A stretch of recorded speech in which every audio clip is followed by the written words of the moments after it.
Agencies reviewing foreign election interference face a wall of cabinet secrecy. NSERA and NSICO do not have an automatic right to review cabinet documents. Both of the federal agencies tasked with reviewing what the Liberal government and security agencies knew about allegations of foreign interference in the last two Canadian elections, and when they knew it, do not have an automatic right to review cabinet records. Subscribe our YouTube channel and click our bell icon for new videos. Not have an automatic right to review cabinet records. The National Security and Intelligence Committee of Parliamentarians, NSICO, and the National Security and Intelligence Review Agency, NSERA, are not allowed to review cabinet documents. The agency that safeguards those records, the Privy Council Office, PCO, will not guarantee that either agency will get an exemption from that rule for the foreign interference probe.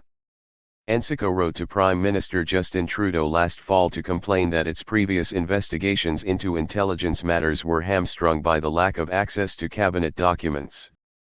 A former clerk of the Privy Council said that in this case, it's more important for NSERA to see cabinet records with appropriate safeguards because it's Subscribe our YouTube channel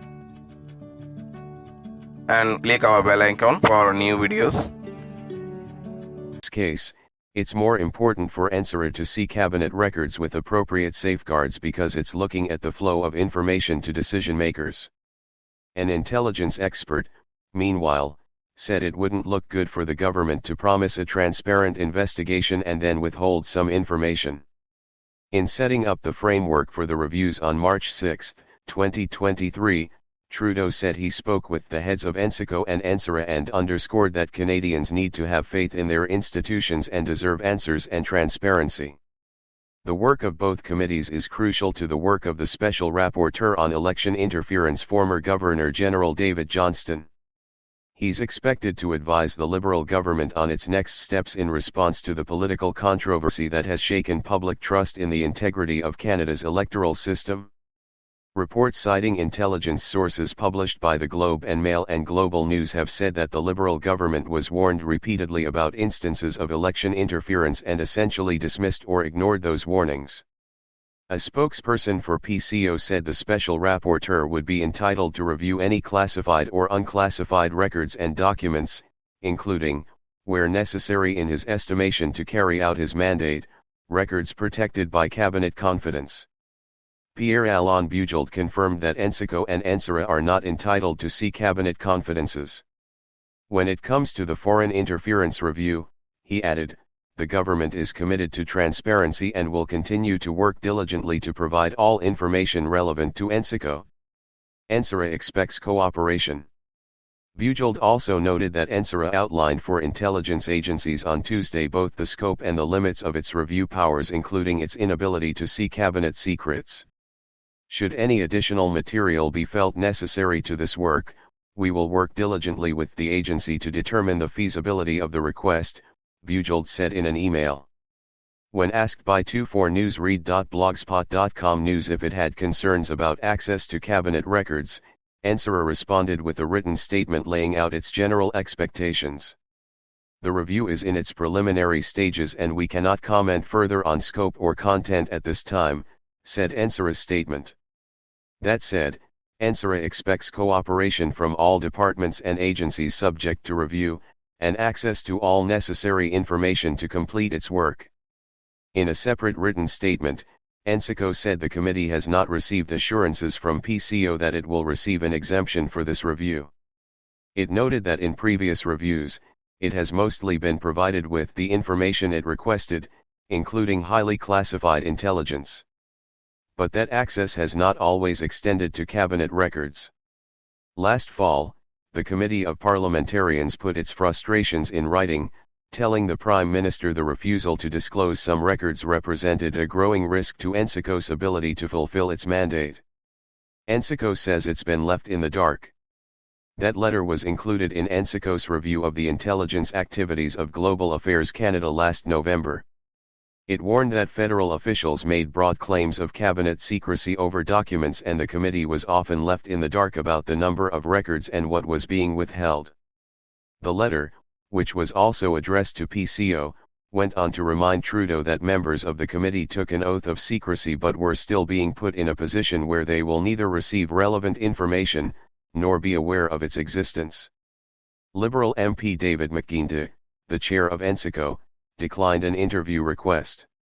Recently, however, he appeared before the Senate Defense Committee and called for an overhaul of the legislation governing his committee to allow for unfettered access. The NSICO Act can be amended to improve the committee's access to government information, said McGuinty. He added that while the committee respects the need for cabinet secrecy, there have been times when it wasn't given full disclosure.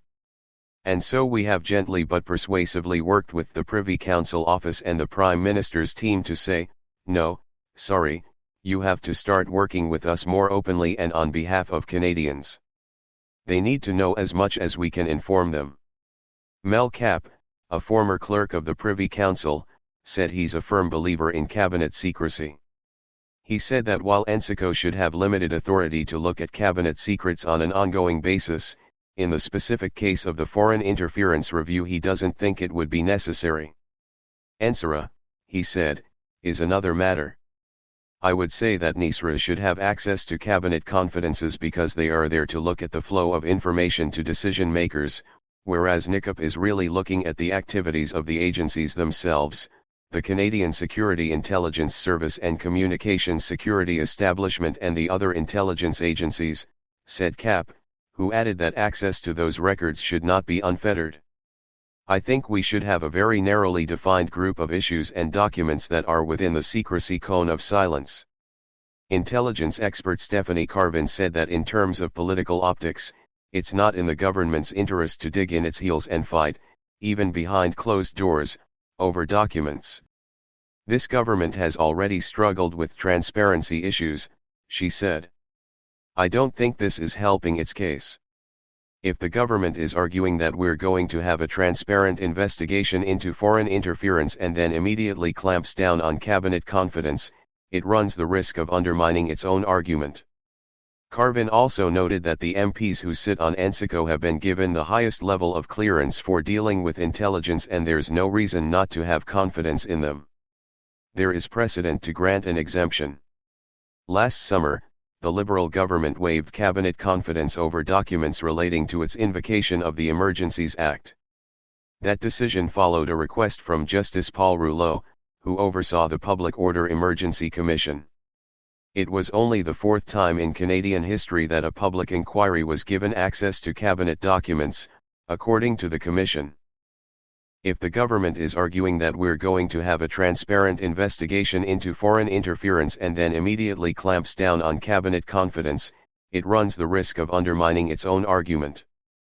Carvin also noted that the MPs who sit on NSICO have been given the highest level of clearance for dealing with intelligence and there's no reason not to have confidence in them.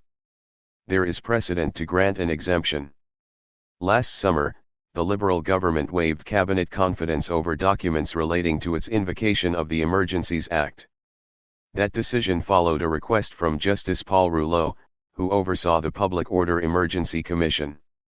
It was only the fourth time in Canadian history that a public inquiry was given access to cabinet documents, according to the Commission.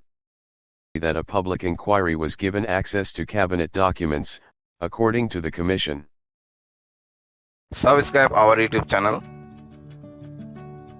and click our bell icon for new videos.